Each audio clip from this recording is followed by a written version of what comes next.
I'm Estelle Thompson, 31 years old, and I've always been the family disappointment. My father never hid his preference for my brother Jackson, grooming him to take over our family's construction business while I was pushed aside. When Dad died unexpectedly, I returned home for the will reading, expecting nothing. Jackson publicly mocked me, saying I'd only inherit Dad's doll collection while he'd get everything valuable. But that smirk disappeared when the lawyers started speaking.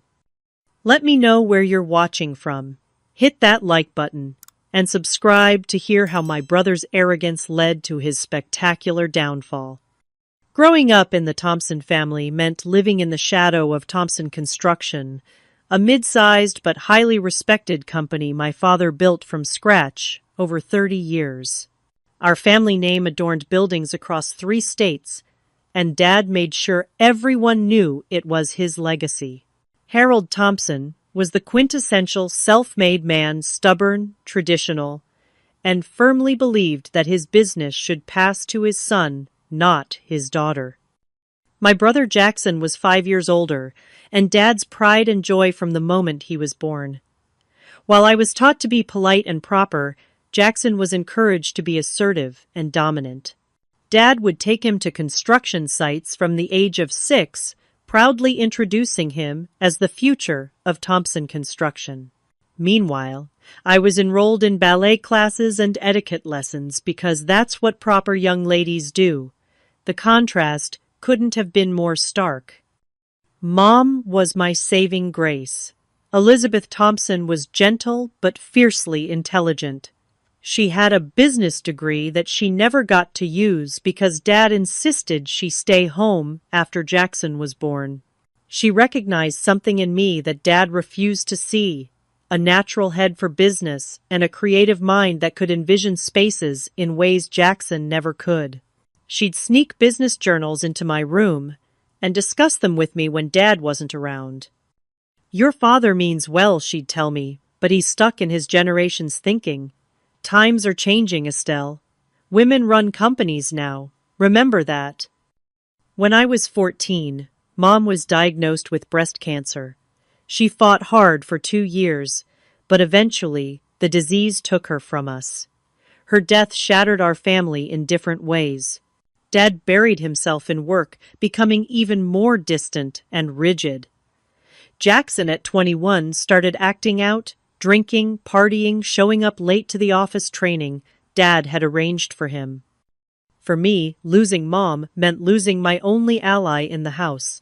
Without her buffer, Dad's dismissal of my ideas and abilities became even more pronounced. I'd bring home straight A's in math and business classes, and he'd barely glance at my report card. Meanwhile, Jackson's C- in basic accounting was met with, "Well, that's why you'll have accountants working for you someday." The breaking point came during my senior year of high school. I'd developed a detailed business plan for a sustainable housing initiative that could have expanded Thompson Construction into an emerging market. I spent months researching, creating financial projections, and designing sample homes. When I finally gathered the courage to show Dad, he flipped through it for less than a minute before pushing it aside. "This isn't what we do, Estelle. It's cute that you're interested in the business, but this eco-friendly nonsense is just a trend. Thompson Construction builds solid traditional structures. Jackson understands that." Jackson, who happened to be in the room, picked up my business plan and laughed. "Maybe you should start a little decorating company instead, Stelly. You've always been good at playing with dollhouses." The moment I turned 18 and graduated high school, I left home. I had saved nearly every dollar from my part-time jobs since I was 15, and with a small inheritance from my maternal grandmother, I had just enough to move to Portland and enroll in business school. Dad seemed almost relieved when I announced I was leaving, as if my presence had always been an uncomfortable reminder that he didn't know how to relate to a daughter. Over the next decade, I built my own path. After college, I worked for an interior design firm for 3 years before branching out on my own. I started with one small storefront called Thompson Designed. a subtle nod to the family name I still carried despite everything.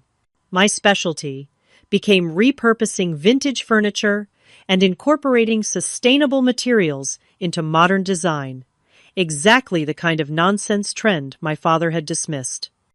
By 30, I had expanded to 3 locations across Oregon and Washington with a growing online presence. My business was nothing compared to Thompson Construction's scale, but it was profitable, sustainable, and completely mine. I created it without the Thompson name opening doors for me, without my father's connections or capital. During those years, my contact with family dwindled to almost nothing. I'd send Dad a Christmas card and receive a formal secretary-penned response. Jackson called occasionally, usually when he was drunk, to boast about deals he'd closed, or to check if I was still playing with furniture. I heard through mutual acquaintances that he had married a woman named Audrey from a wealthy local family, a union that Dad apparently heartily approved of. I built a new life with new friends who knew nothing of Thompson Construction or my estrangement from my family. I dated occasionally, but always found myself holding back, afraid to fully trust anyone, after growing up feeling so thoroughly dismissed by my own father. My business became my primary relationship, something I could pour my heart into that actually gave back what I put in. The call came on a Tuesday morning in April. I was in the middle of reviewing fabric samples for a major hotel contract when my phone lit up with a number I didn't recognize from my hometown. Something made me answer, instead of letting it go to voicemail. "Is this Estelle Thompson?" a somber male voice asked. "Yes, speaking." "This is Gregory Jenkins, your father's attorney. I'm sorry to inform you that Harold Thompson passed away last night from a heart attack. He was at home, and the doctors say it was quick." The fabric samples slipped from my fingers, scattering across the floor in an explosion of colors and textures. A heart attack. Quick. The words echoed in my mind as I tried to process what they meant. My father, the indomitable Harold Thompson, was gone. "Miss Thompson, are you there?" "Yes, I'm here," I managed to say. "I'm just surprised." He was only 68. 69, actually, Jenkins corrected gently. His birthday was last month. I felt a pang of guilt. I hadn't remembered his birthday. "When was the last time I had?" 3 years ago. 4. "The funeral is scheduled for Saturday," he continued. "Your brother thought you would want to know. Jackson thought I would want to know. Not that Jackson wanted me there, just that I should be informed." The distinction was clear. "I'll be there," I said, surprised by my own quick decision. "Thank you for calling, Mr. Jenkins." After hanging up, I sat motionless at my desk for nearly an hour. The emotions washing over me were complex and contradictory. Grief, certainly. He was my father, after all. But also a hollow emptiness for the relationship we never had, the approval I never received. And underneath it all, a strange sense of finality. Whatever chance we had to reconcile was gone forever. I arranged for my assistant manager to handle operations for the next week and booked a flight back to Westbrook, the small city outside of Seattle where I'd grown up. As the plane descended through clouds heavy with spring rain, I gazed out at the evergreen landscape and felt like I was traveling back in time rather than just across state lines. The rental car I picked up at the airport seemed too new and shiny for the journey into my past. I drove the familiar route to my childhood home with a growing sense of unreality. 12 years had passed since I'd last seen this house. A sprawling Tudor-style home that Dad had built when his business first became successful when I was just 5 years old. The house looked smaller than I remembered, and noticeably less maintained. The once immaculate gardens were overgrown in spots. The paint on the trim was peeling, and one of the decorative shutters hung at an angle. Dad had always been meticulous about the property's appearance. This neglect spoke volumes. I sat in the car for several minutes, gathering courage before finally approaching the front door. Before I could ring the bell, it swung open to reveal Jackson. My brother had changed dramatically. The athletic build I remembered had given way to a substantial paunch, and his once thick hair was thinning despite expensive-looking treatments. His face was puffy, with broken capillaries across his nose and cheeks, suggesting years of heavy drinking. "Well, well.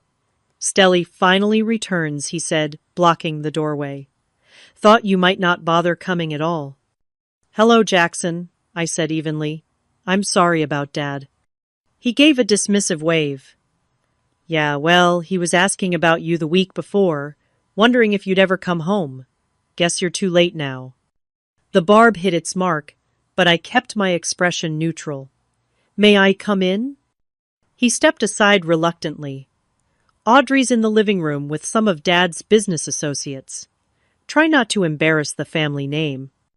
The interior of the house was like a time capsule, with the same heavy furniture and dark wood paneling I remembered from childhood. The only differences were the layer of dust on the less used surfaces and the smell, cigarettes, and something sour underneath perhaps spilled alcohol that hadn't been properly cleaned. In the living room, a group of middle-aged men in suits stood talking in low voices, while a blonde woman directed a caterer where to place a tray of sandwiches. She looked up as I entered, her expression shifting from confusion to recognition to a practiced social smile. "Estelle, what a surprise," Audrey said, approaching with arms outstretched for an air kiss that never quite made contact with my cheek. "Jackson wasn't sure you'd make it. I just heard yesterday," I explained. "How are you holding up?" "Oh, managing. Someone has to keep things running," she said with a pointed glance toward Jackson, who had already helped himself to what was clearly not his first drink of the day. Harold's death was so unexpected. "The business needs leadership now more than ever." One of the men approached, extending his hand. "Frank Donovan. I worked with your father for 20 years. You must be the daughter from Oregon." The daughter from Oregon. Not Estelle, not the business owner, just the daughter who left. I shook his hand and nodded. "Harold mentioned you had some kind of shop," he continued, clearly struggling to show interest. 3 stores, actually. Interior design and sustainable furniture. "Ah, interesting hobby." Before I could correct him, Jackson interrupted, voice raised to address the room. "Everyone the funeral home called. They need us to bring Dad's suit within the hour. Audrey, can you handle that? I need to speak with Miller about the Johnson contract." The message was clear. Business continued, and Jackson was in charge now. I was just a visitor, expected to stay out of the way. After the business associates departed, I slipped out to reconnect with the town. Westbrook had changed in subtle ways. The old movie theater converted to a microbrewery, new housing developments on the outskirts, the high school renovated with a modern facade. I drove past Thompson Construction's headquarters, a 2-story brick building with the company logo prominently displayed. The parking lot was half empty, and a "Now Hiring" sign hung in the window, something I'd never seen during Dad's heyday. I stopped at Marlene's Diner, a local institution where Mom used to take me for milkshakes after ballet lessons. Remarkably, Marlene herself was still behind the counter, older, but with the same bouffant hairstyle and sharp eyes that missed nothing. "As I live and breathe," she exclaimed when I walked in. "Estelle Thompson. Girl, get over here." She enveloped me in a hug that smelled of coffee and hairspray. "I heard about your daddy. Terrible shame. He wasn't the same these past few years, you know." "What do you mean?" I asked, sliding onto a stool at the counter. Marlene glanced around before leaning in. "After his health scare 3 years back, Minor stroke, did you know? He changed. Softer somehow. Would come in here and talk about regrets? She raised an eyebrow meaningfully. Mentioned you quite a bit. I felt a constriction in my chest. He never called me. Harold Thompson wasn't a man who knew how to back down or admit mistakes, she said, placing a coffee in front of me without asking, but he kept a newspaper clipping about your business by the register. Showed it to me more than once. The thought of my father carrying around news of my success felt like a punch to the stomach. All those years of silence, and he'd been proud, interested. It was too late to know for sure. And that brother of yours, Marlene, continued, lowering her voice further, running that company into the ground from what I hear. 3 rounds of layoffs last year. Harold was fit to be tied. This was news to me. Thompson Construction had always been solid, conservative in its approach, but reliable and profitable. Layoffs were unheard of in Dad's management style. What happened? I asked. Can't say for certain, but your brother's got expensive tastes and not half the business sense your daddy had. That wife of his isn't helping matters. Woman never saw a luxury she didn't think she deserved. As I left the diner, Marlene's words stayed with me. The neglected house, the now hiring sign, Jackson's physical deterioration, all pointed to trouble beneath the surface. Trouble that had started before Dad's death. I checked into the town's single hotel rather than staying at the house. That night, I lay awake thinking about the father I thought I knew and the man Marlene had described. Someone capable of change of regret. Someone who had kept track of me from afar. Sleep eluded me as I wondered what other surprises awaited at tomorrow's funeral and the reading of the will that would follow. The funeral passed in a blur of somber faces and polite condolences from people who barely remembered me or only knew me as Harold's girl who moved away. Jackson delivered a eulogy that focused primarily on Dad's business acumen and the legacy he was proud to continue. I wasn't asked to speak, which was both a relief and a final reminder of my outsider status. The reading of the will was scheduled for 3 o'clock the day after the funeral at the offices of Jenkins and Associates. I arrived 15 minutes early, dressed in a simple black sheath dress and the pearl earrings that had belonged to my mother. The law office occupied the 2nd floor of one of Westbrook's oldest buildings, with wood-paneled walls and windows that had witnessed nearly a century of the town's legal proceedings. Gregory Jenkins greeted me at the reception area. He was older than I expected, well into his 70s, with sparse white hair and wire-rimmed glasses that magnified his pale blue eyes. Miss Thompson, thank you for coming. I was your father's attorney for over 40 years, and I knew your grandfather before him. He led me to a conference room where several people were already seated. Jackson and Audrey occupied chairs at the far end of the table. Jackson was wearing an expensive suit that strained across his midsection, while Audrey was dressed in a black designer outfit that seemed more appropriate for a Manhattan cocktail hour than a will reading in Westbrook. Frank Donovan was there, along with 2 other men I recognized from the house. A woman in her 60s sat quietly in the corner. Martha Peters' dad's housekeeper for the past 20 years. She gave me a small, sad smile when our eyes met. Now that everyone is here, we can begin, Jenkins said, taking his seat at the head of the table. He placed a leather portfolio in front of him and adjusted his glasses. Before I read Harold's last will and testament, he asked me to play this recording. Jenkins pressed a button on a small digital recorder. After a moment of static, my father's voice filled the room.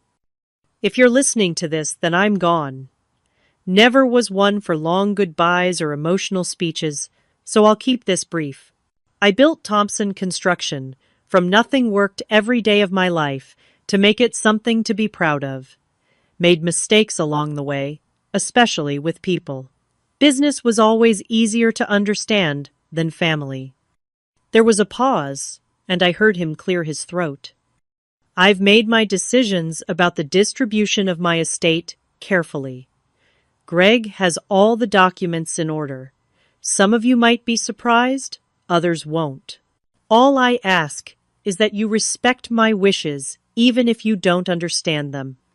The recording ended. Jackson shifted in his seat, looking impatient. Audrey placed a manicured hand on his arm, her expression calculating. I'll now read the will, Jenkins said, opening the portfolio. He began with the standard legal preamble before getting to the specific bequests. Martha, the housekeeper, received a generous sum that brought tears to her eyes. Dad's fishing cabin on Lake Chelan went to Frank Donovan, his oldest friend. There were smaller bequests to various employees and charitable organizations. As these minor items were addressed, Jackson grew increasingly agitated, drumming his fingers on the table. Audrey kept shooting glances at her watch. Can we get to the important parts? Jackson finally interrupted. We all know the house and the company are coming to me. No need to drag this out. Jenkins paused, looking at Jackson over the rim of his glasses. If you'll allow me to proceed in the proper order, Mr. Thompson. Fine, fine, just hurry it up, Jackson turned to me with a smirk. Sorry, Stelly, I know you came all this way, but you'll be heading back to your little shop soon enough. Dad's leaving you his doll collection, right? The one Mom started for you. My stomach tightened. The doll collection had been a point of contention throughout my childhood. Mom had given me my first porcelain doll when I was 5, and it became a tradition, one new doll each birthday. After she died, I'd left the collection behind, unable to bear the reminder of her absence. Dad had apparently kept it all these years. I'm getting the house and the business, Jackson continued loudly, looking around the table as if seeking appreciation for his generosity. She just gets the dolls. Seems fair considering she abandoned the family. Audrey tittered, and even Frank Donovan gave an uncomfortable chuckle. The humiliation burned through me, but I kept my expression neutral, refusing to give Jackson the satisfaction of seeing me hurt. Actually, Jenkins said, his voice suddenly sharp, if you'd allow me to continue, there are some details you might find relevant. Jackson waved a dismissive hand. Go ahead. Read the part where Dad makes me CEO. Jenkins cleared his throat and continued reading from the document. To my son, Jackson Harold Thompson, I leave my collection of vintage automobiles valued at approximately $800,000 and a 15% non-controlling interest in Thompson Construction. The room went silent. Jackson's face froze in mid-smirk. 15%? He finally sputtered. That's impossible. There must be a mistake. There is no mistake, Jenkins said calmly. If you'll allow me to finish. What about the house? The company, who gets controlling interest, Jackson's voice had risen nearly to a shout. Jenkins adjusted his glasses again, his expression unreadable. To my daughter Estelle Elizabeth Thompson, I leave the family residence at 42 Oakwood Drive. My personal effects and my controlling interest in Thompson Construction, consisting of 85% of outstanding shares. The world seemed to stop. I stared at Jenkins, certain I had misheard him. Me. Dad had left me the company. This is ridiculous. Jackson was on his feet now, face purple with rage. Dad built that company for me. He trained me to run it. She hasn't even been here for 12 years. Mr. Thompson, please calm yourself, Jenkins said. There's more to explain. I don't need explanations. I need you to fix this obvious mistake. Jackson slammed his fist on the table. She knows nothing about construction. She decorates houses, for God's sake. Actually, Jenkins said, his voice cutting through Jackson's tirade, the company was never in your father's name to leave to anyone. It was in your mother's name, initially transferred to Estelle when she turned 18. The silence that followed was deafening. I felt as though I'd stepped into an alternate reality. "What are you talking about?" I finally managed to ask. Jenkins removed a document from the portfolio. Thompson Construction was legally established in Elizabeth Thompson's name from its founding. Your father did this as a tax and liability strategy, common at the time. When your mother passed away, her shares were held in trust until you reached adulthood, at which point ownership legally transferred to you. "That's impossible," Jackson said, but his voice had lost its certainty. "Dad ran the company. Everyone knows that. Harold managed the company, as the designated trustee and executive Jenkins explained. But he never owned it outright. This arrangement protected the company from potential lawsuits related to construction projects, as well as any personal financial difficulties Harold might have encountered." "Why would he put it in Estelle's name and not mine?" Jackson demanded. "According to your father, because Estelle showed the business acumen and responsibility he felt necessary for ownership." Jenkins looked at me. "He's been following your career with great interest, Miss Thompson. He was quite impressed with how you built your own successful business without any family assistance." Audrey, who had been whispering frantically to Jackson, suddenly turned to me with a wide, insincere smile. "Estelle, we should discuss this as a family. I'm sure we can come to some arrangement that benefits everyone." "There's nothing to discuss," Jenkins interjected. "The ownership is legally established and has been for years. Harold simply never informed either of you of the arrangement." "I'll contest it," Jackson threatened, looking wildly around the room. "This can't be legal." "You're welcome to try," Jenkins said mildly, "but I assure you every document is in order. Your father was meticulous about his legal affairs." While Jackson continued to bluster and threaten, I sat in stunned silence. All those years feeling dismissed and undervalued, and Dad had legally entrusted me with his life's work. It made no sense. And yet, as I thought back to my mother's quiet insistence that I learn about business, her smuggled journals and lessons, I wondered if she had known all along. Had this been their plan from the beginning? Or had Dad made this decision later, perhaps after watching Jackson's management style? "There must be some mistake," I finally said, my voice hardly more than a whisper. "There is no mistake," Miss Thompson Jenkins assured me. "Your father knew exactly what he was doing." As the reality of the situation sank in, I couldn't help but notice the dramatic shift in how people were looking at me. Frank Donovan, who had dismissed my business as a hobby just days before, was now studying me with newfound respect. Martha, the housekeeper, was smiling openly. Even Audrey's attitude had transformed. She was now trying to catch my eye, nodding encouragingly whenever I glanced her way. Only Jackson remained hostile, his face a mask of rage and disbelief. "This isn't over," he hissed as Jenkins wrapped up the meeting. "You have no idea what you're getting into, Stelly." As we all filed out of the conference room, I felt dizzy with the implications of what had just happened. Not only was I suddenly the owner of a substantial construction company, but I had apparently been the legal owner for years without knowing it. The family home was mine. The legacy Dad had always implied was Jackson's birthright had legally been mine since I was 18. The irony was almost too much to bear. All those years of feeling like I didn't matter, and Dad had quietly placed his entire legacy in my hands. I just couldn't stop laughing at the absurdity of it all, as I watched Jackson storm out of the office, Audrey hurrying behind him already on her phone, likely calling their lawyer. "Miss Thompson, if you have a moment," Gregory Jenkins gestured for me to return to the conference room after the others had departed. "There are some additional matters we should discuss privately." Still dazed, I followed him back inside. He closed the door and took a seat beside me, rather than across the table, creating a more intimate atmosphere. "I imagine you have questions," he said, removing his glasses and polishing them with a handkerchief. "About 1,000,000, I admitted. "How long has this arrangement been in place? Did Mom know? Why didn't Dad ever tell me?"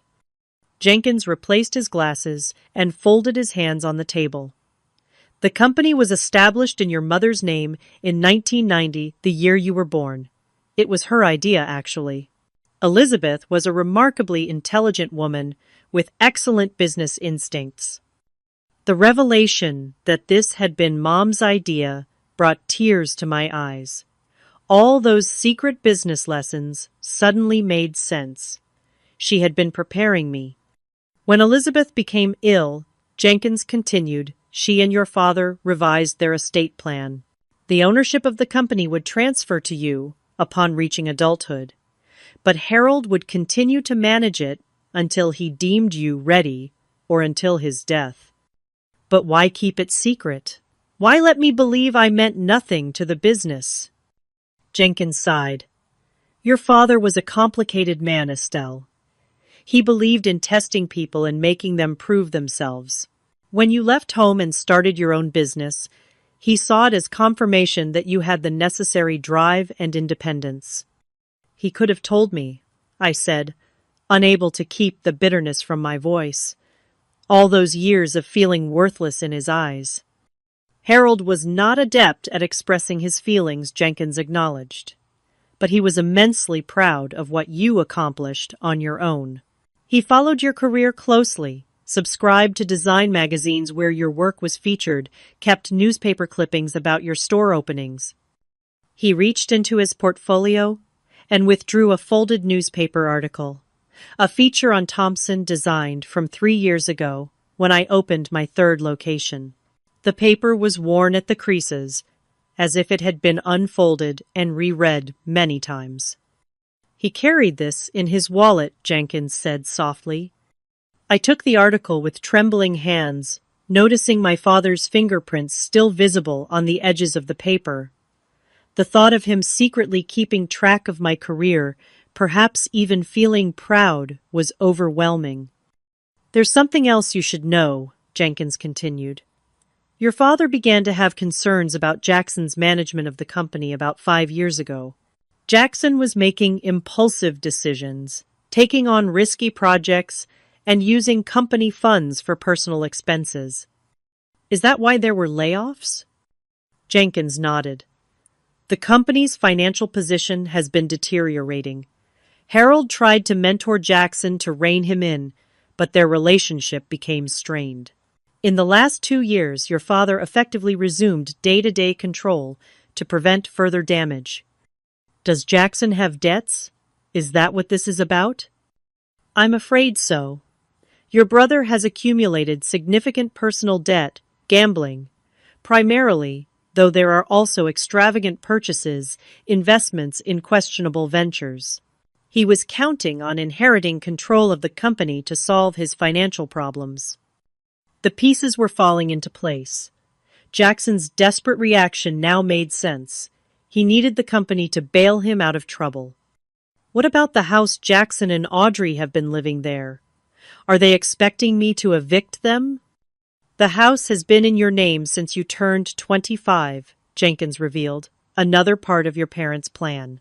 Harold retained a life estate, allowing him to live there until his death, but the ownership transferred to you 6 years ago. Jackson has been paying rent to a trust in your name, though I doubt he realized it." My head was spinning with these revelations. For years, I'd believed myself cut out of the family legacy, when in reality, I had been the legal owner of nearly everything. "There's one more thing," Jenkins said, reaching into his briefcase. He withdrew a sealed envelope with my name written in my father's distinctive handwriting. "Harold asked me to give you this privately." I took the envelope but didn't open it immediately. "Mr. Jenkins, why would Dad create this elaborate arrangement but never tell me? It makes no sense." The elderly attorney considered the question carefully. "I've known your father since we were boys, Estelle. He was always methodical, always 3 steps ahead. I believe he wanted to see what you would do on your own without the Thompson name opening doors for you. He wanted to be certain you had earned the responsibility. And Jackson, did Dad know about the gambling debts? He discovered them last year. It was a significant disappointment to him. So this is punishment for Jackson and a test for me. Jenkins shook his head. I don't believe your father saw it that way. I think he genuinely came to believe you were better suited to preserve his legacy. The 15% interest he left Jackson is generous, considering the circumstances, and the vintage car collection is quite valuable. As Jenkins prepared to leave, he handed me a thick folder. These are the essential documents regarding the company: financial statements, current projects, personnel information. Take some time to review them. My office will assist with any transition issues. After he departed, I remained in the conference room staring at the envelope from my father. Finally, I took a deep breath and broke the seal. Inside was a single sheet of paper covered in Dad's precise handwriting.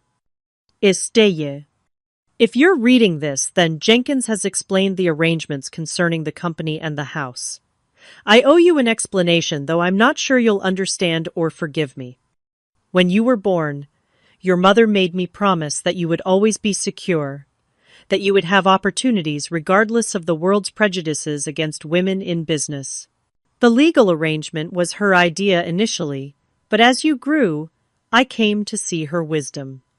You have your mother's sharp mind and my stubbornness, a powerful combination.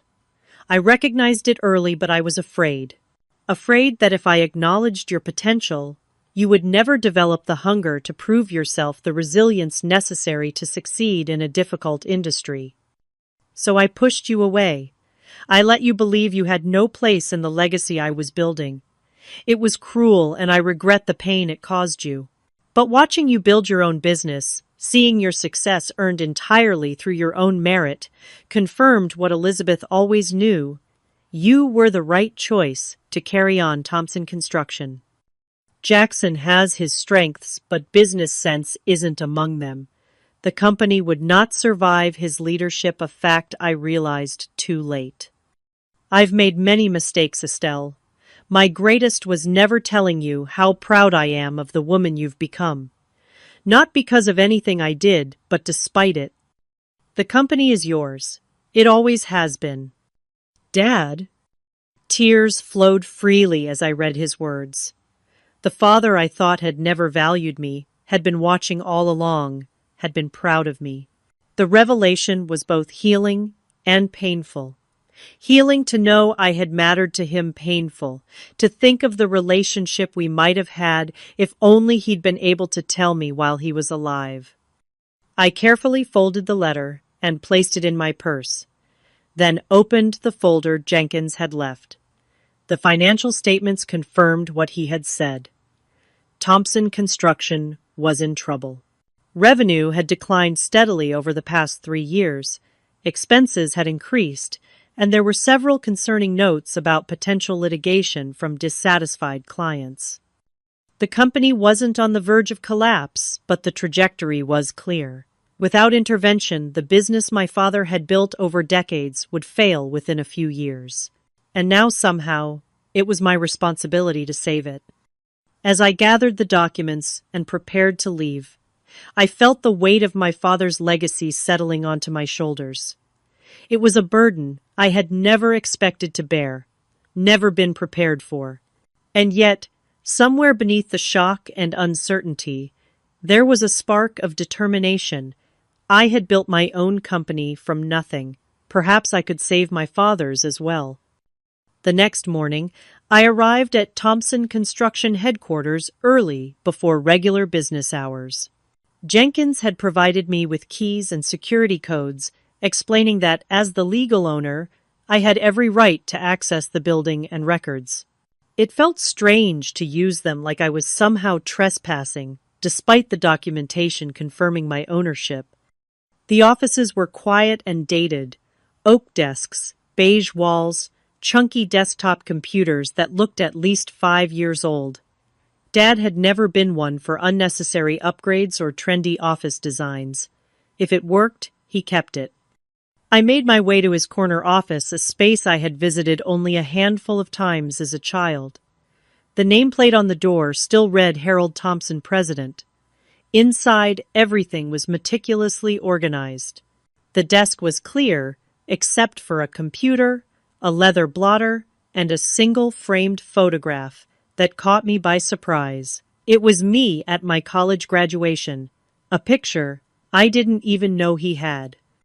I sat in his chair, running my fingers over the worn leather armrests, and tried to absorb the reality that this was now mine. The computer was password protected, but Jenkins had provided that as well. Elizabeth J. 1990, my mother's name, and the year of my birth.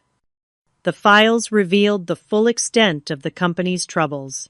Jackson had indeed made a series of poor decisions, accepting contracts with insufficient margins, hiring subcontractors who delivered substandard work, approving expensive materials without adjusting project budgets.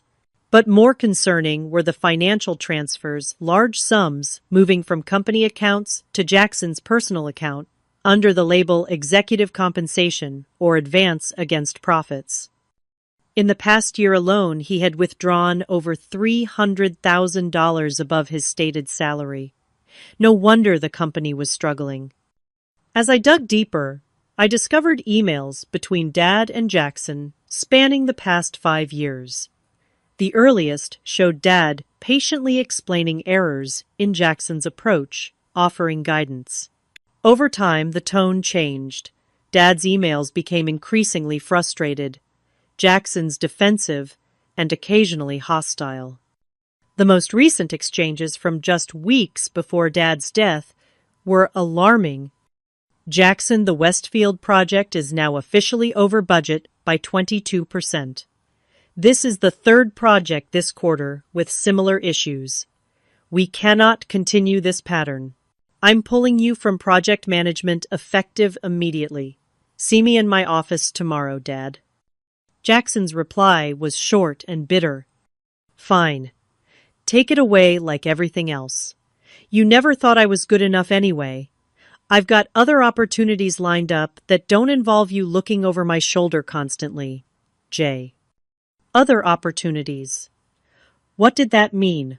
I searched Jackson's email folders and found correspondence with a developer from Seattle about a potential position. He had been planning to leave the company. There were also emails with someone named Victor about investments and sure things that had a distinctly gambling-related tone. As morning turned to afternoon, I discovered a folder labeled Estelle hidden deep in Dad's personal files. Inside were dozens of articles about my business, photos of my store locations pulled from my website, even customer reviews. He had been tracking every aspect of my professional life from afar. There was also a spreadsheet showing regular purchases from Thompson Designed, furniture for model homes, office renovations, client gifts. Dad had been one of my biggest clients for years, ordering through an interior designer, so I wouldn't know the pieces were for Thompson Construction. He had been supporting my business while maintaining his distance. The revelation was bittersweet. He had been proud enough to follow my career to secretly support my business, but not enough to tell me so to my face. What kind of man watches his daughter succeed from the shadows, never reaching out to say, "Well done"? A knock on the office door interrupted my thoughts. A woman in her 50s with short gray hair and practical clothing stood in the doorway looking uncertain. "Excuse me, the receptionist said you're Harold's daughter. I'm Nancy Winters, Chief Financial Officer." "Yes, I'm Estelle Thompson." I stood and extended my hand. "It's nice to meet you." Nancy shook my hand firmly, her expression cautious. "I heard about the will reading yesterday. News travels fast in this company. I thought I should introduce myself." "I appreciate that. I'm still trying to get my bearings." Nancy glanced at the computer screen which displayed the financial records I'd been reviewing. I see you found some of our challenges. That's one word for it. These withdrawals by my brother, were you aware of them? Nancy's professional demeanor cracked slightly. Your father and I had several discussions about them. He finally put a stop to them about 6 months ago, which led to some heated arguments with Jackson. But the damage was already done. Yes. She hesitated, then continued more confidently. Your father was working on a recovery plan before he died. Would you like to see it? I nodded, and Nancy retrieved a file from her office. The plan was detailed and practical, restructuring debt, refocusing on the company's core competencies, improving quality control, rebuilding client relationships damaged during Jackson's management period. Dad developed this himself, I asked, impressed by the thoroughness. With some input from the management team, he was determined to save the company before. She trailed off. Before handing it over to me, I finished for her. Nancy studied me for a moment. He talked about you, you know, more in the last couple of years. He kept track of your business, showed us your website. He was proud in his own way. Why didn't he just tell me? She shrugged. Harold wasn't good with emotional conversations, but he said more than once that you had built something impressive without using the Thompson name as a crutch. That meant something to him. As Nancy and I continued discussing the company's situation, more employees arrived for the day. Word of my presence spread quickly, and various department heads found reasons to pass by the office, trying to catch a glimpse of Harold Thompson's long-absent daughter, who had suddenly inherited everything. By late afternoon, I had spoken with most of the senior staff. The picture that emerged was consistent. A once solid company weakened by Jackson's mismanagement and extravagance, now cautiously optimistic about a change in leadership, but uncertain about what that meant for their jobs and the company's future. As I prepared to leave for the day, Nancy handed me a small key. This is for your father's personal storage room in the basement. You might want to look through it when you have time. The storage room turned out to be a small, climate-controlled space filled with carefully labeled boxes. One entire section was marked Estelle with dates corresponding to different periods of my life. With growing amazement, I opened them to find report cards, school projects, newspaper clippings about academic awards I'd won. A complete record of my life that Dad had maintained even after I left home. In one box, I found something unexpected. Printouts of customer orders from Thompson Designed, attached to photographs showing how the pieces had been used in Thompson construction projects.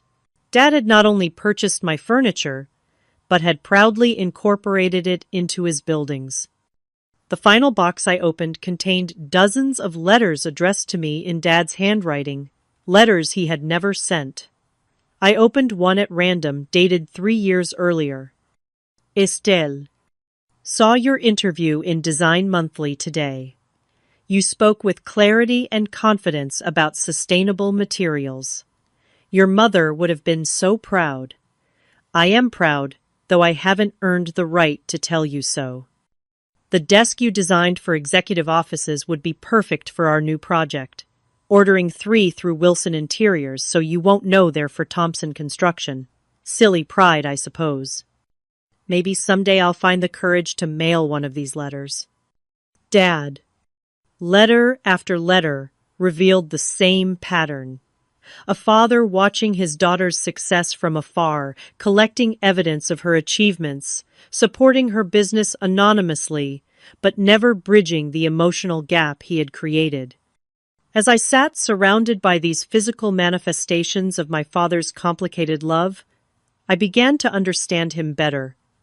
Harold Thompson had been capable of love, but incapable of expressing it directly.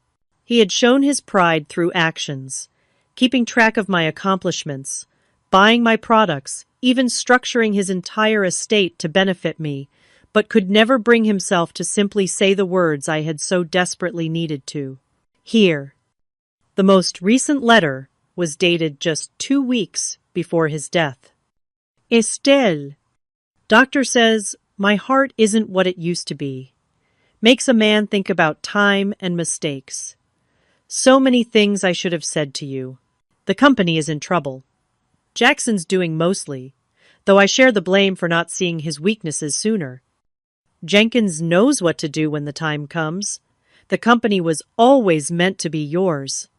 I hope you'll understand why I kept silent all these years.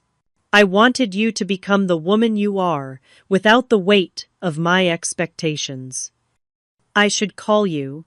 I will call you. Dad. But he never did.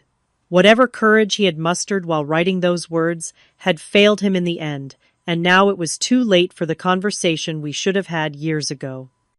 I carefully repacked the letters, wiping away tears. The father I thought I knew, cold, dismissive, disappointed, had never really existed. In his place was a man too bound by his own limitations to reach out to the daughter he secretly admired, a man who expressed his love through silent observation and behind-the-scenes support rather than words and embrace. It didn't erase the pain of those years feeling unwanted, but it reframed them in a way that made the pain more bearable. As I locked the storage room and made my way back upstairs, I felt a strange sense of peace beginning to take root. Dad had been proud of me after all. He just hadn't known how to say it. I had just returned to my hotel room when my phone rang with an unknown local number. Assuming it was someone from Thompson Construction, with more questions I answered. Is this Estelle?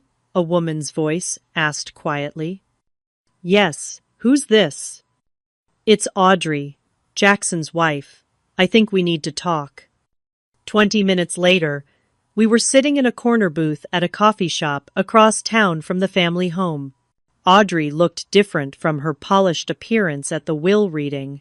Her hair was pulled back in a simple ponytail, her face free of makeup, her designer clothes replaced by jeans and a sweater.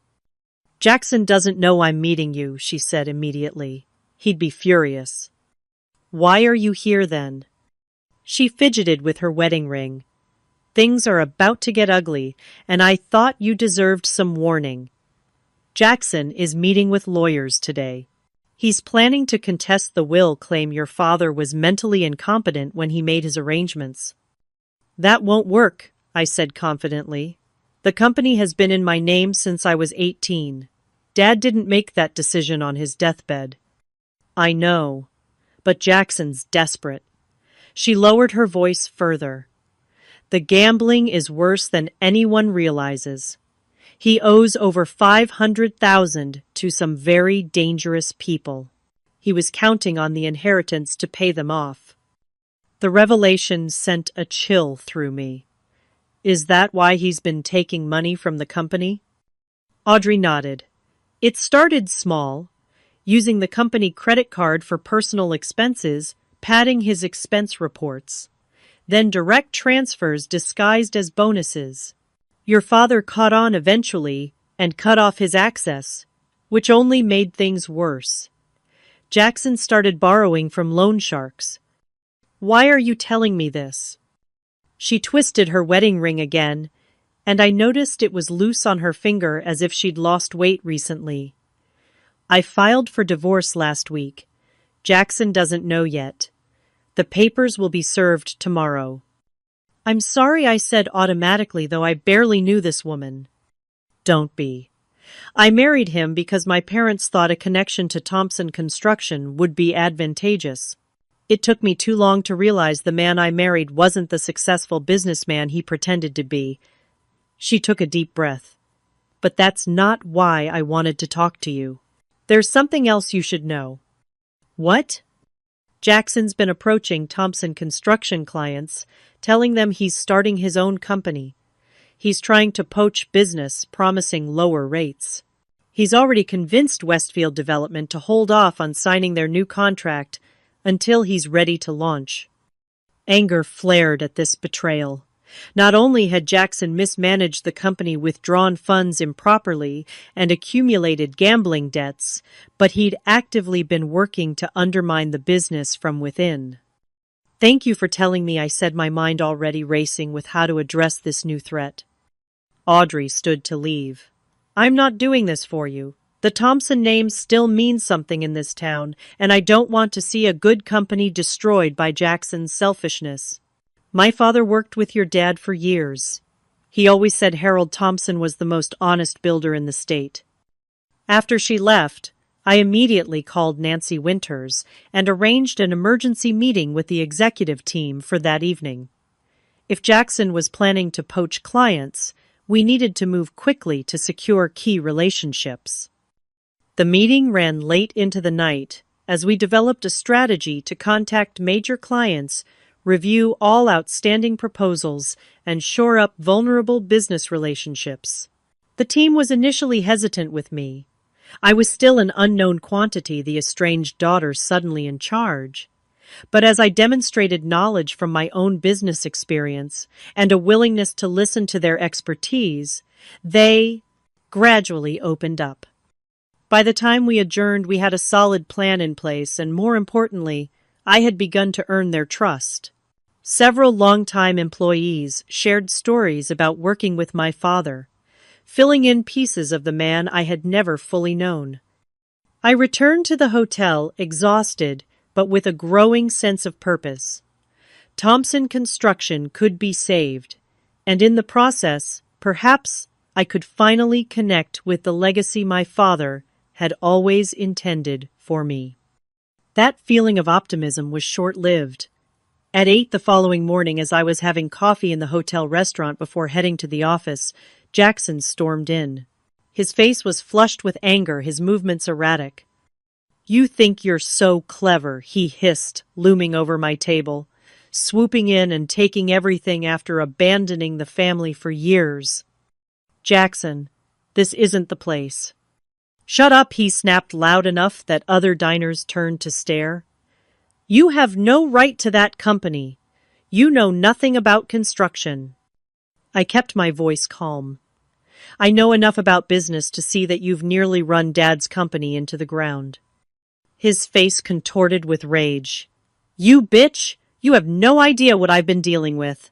I was here every day while you were playing with furniture and colors in Portland. I was the one handling everything when Dad got sick." "Handling everything? Is that what you call embezzling company funds and gambling them away?" The color drained from his face. "Who told you that, Audrey, that ungrateful?" "It doesn't matter who told me. The financial records make it pretty clear." I gestured to the chair across from me. "Sit down, Jackson. We need to talk about this rationally." For a moment I thought he might refuse, but finally he dropped heavily into the chair, the fight seeming to drain out of him. "It wasn't supposed to be like this," he muttered. "Dad promised me the company would be mine." Did he actually promise that, or did you just assume it?" Jackson stared at the table, not answering. "The gambling debts," I continued. "How bad is it really?" He gave a hollow laugh. "Bad enough that moving to another country has crossed my mind. But they'd probably find me." "Who is they?" "People you don't want to know." He finally looked up, and I was struck by how old he suddenly appeared. The boyish entitlement replaced by haggard desperation. I was going to fix it all. Once I had control of the company, I could have taken out loans, restructured, made everything right. By digging the hole deeper, I pointed out. "That's not fixing anything, Jackson." "What do you know about it? You've never been in this kind of trouble." "Because I don't gamble with money I don't have." The conversation was interrupted by a commotion at the hotel entrance. Audrey walked in accompanied by a man in a suit, who was clearly a process server. When she spotted us, she froze momentarily before squaring her shoulders and approaching. "Jackson," she said with forced composure. I was looking for you at home. What's he doing here? Jackson asked, eyeing the man with suspicion. Mr. Thompson, the server asked. I have documents for you. As Jackson was served with divorce papers, his face cycled through shock, hurt, and finally settling on anger. You're leaving me now when everything's falling apart.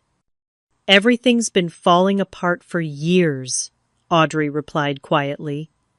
I just finally admitted it to myself. After they left, Jackson storming out Audrey with quiet dignity. I sat alone trying to process the rapid dissolution of what remained of my family. Despite everything, Jackson was still my brother, and seeing him so destroyed brought me no satisfaction. The next few days were a whirlwind of activity. News of the ownership change at Thompson Construction spread through Westbrook's business community. Some reactions were skeptical. What did Harold's daughter from Portland know about running a construction company? Others were cautiously optimistic, especially after hearing about my success with my own business. I moved temporarily into Dad's office, spending days reviewing projects, meeting employees, and visiting construction sites. The work was different from my interior design business, but the fundamentals of good management were the same.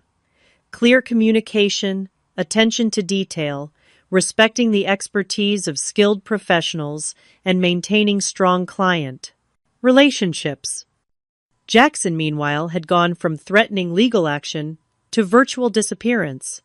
According to gossip that reached me through company channels, he had been staying with a friend since Audrey asked him to leave the house, drinking heavily and making increasingly desperate calls to potential investors for his planned competing company.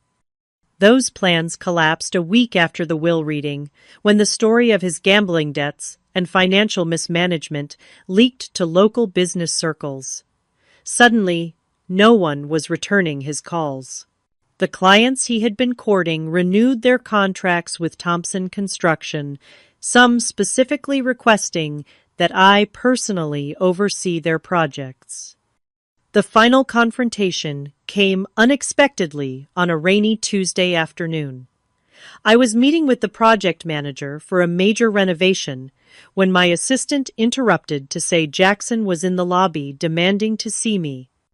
I found him soaking wet, unshaven, and swaying slightly. Either from alcohol or exhaustion, it was hard to tell. We need to talk, he slurred, privately. I led him to a small conference room and closed the door. What do you want, Jackson? They're coming for me, he said, his voice barely above a whisper. I'm out of extensions, out of excuses. The people you owe money to? He nodded miserably.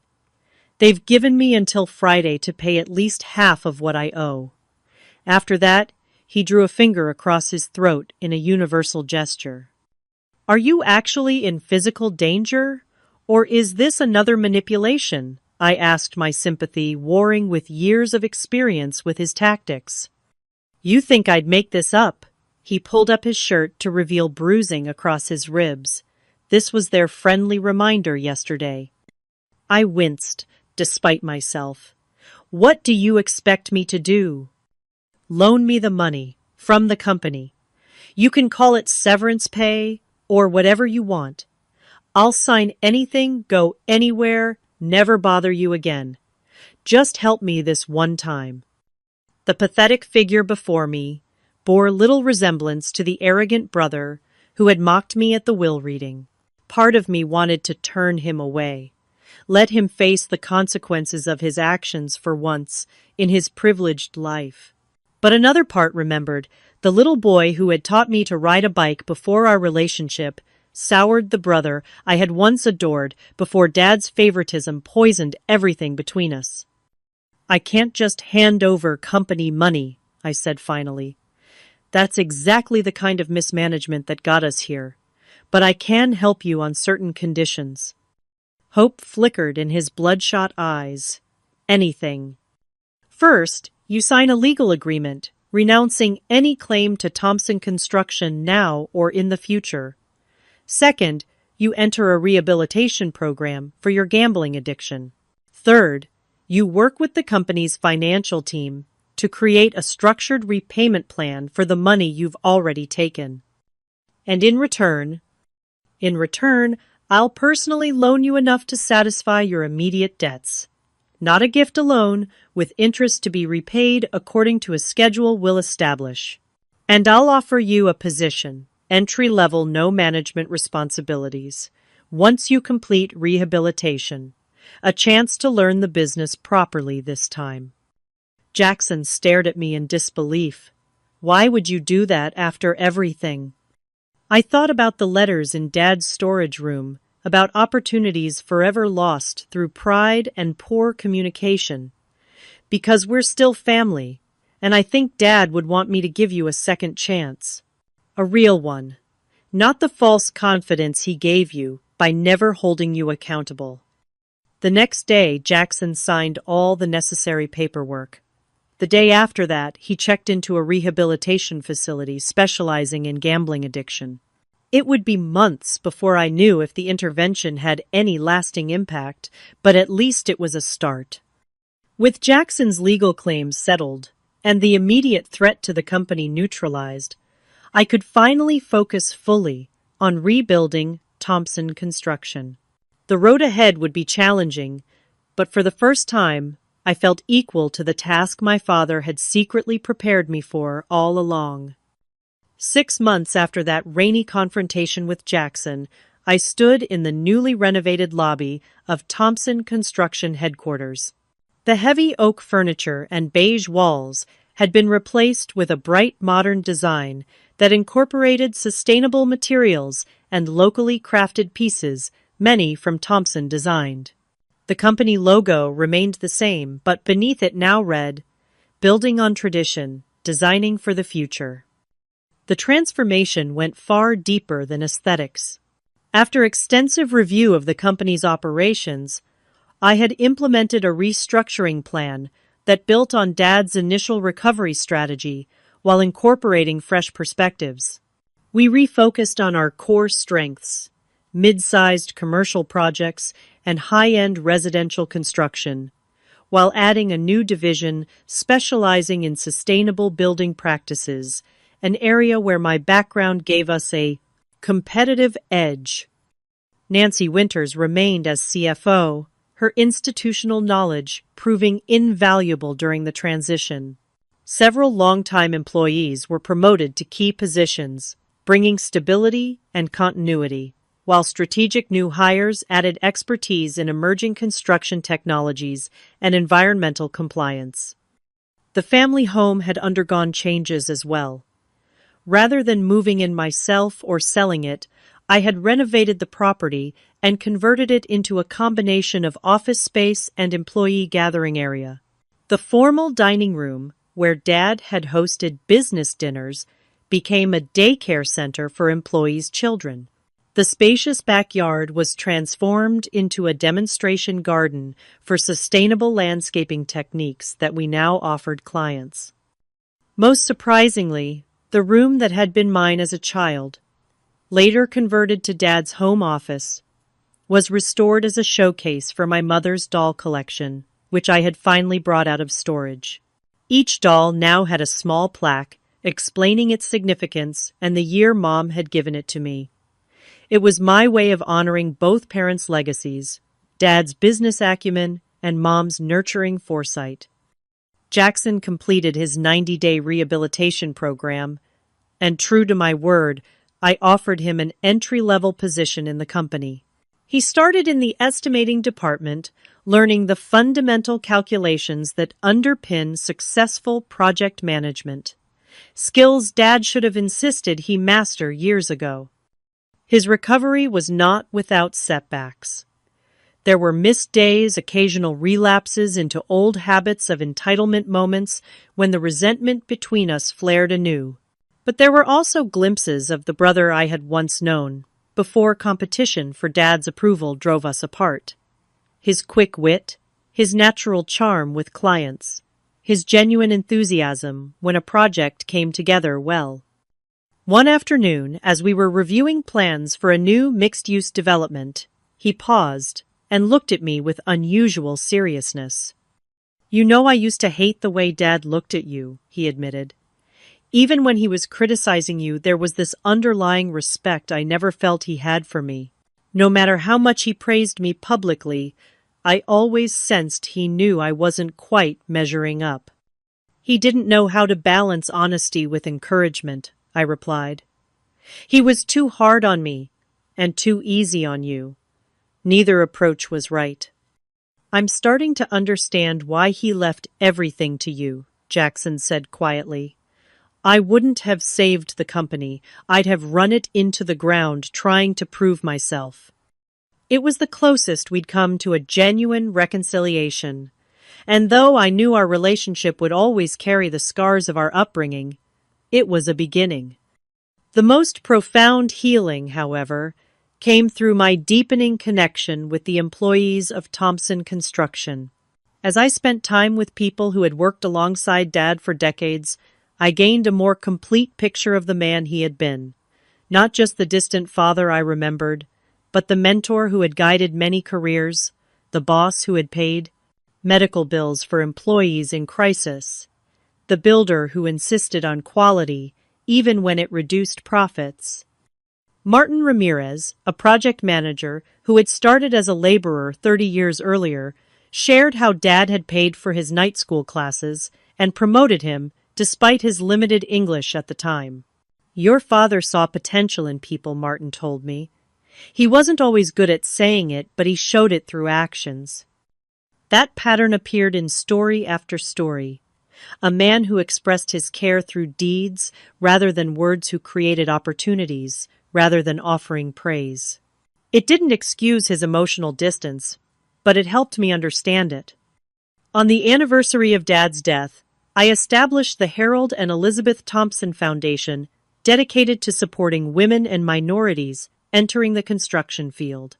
The foundation's first initiative was a scholarship program for students pursuing degrees in construction management, architectural design, or skilled trades, creating pathways into an industry that had traditionally been difficult for outsiders to enter. At the foundation launch event, I stood at the podium, looking out at faces both familiar and new. Longtime Thompson employees, current clients, industry partners, and the first cohort of scholarship recipients. Jackson sat in the front row, 1 year sober and slowly rebuilding his life. Audrey had moved away after their divorce was finalized, finding a fresh start in Chicago. "My father built things to last," I told the audience. "Buildings, yes, but also relationships and opportunities. His methods weren't always perfect, but his intentions were. He believed in creating solid foundations, in construction and in life." I gestured to the scholarship recipients.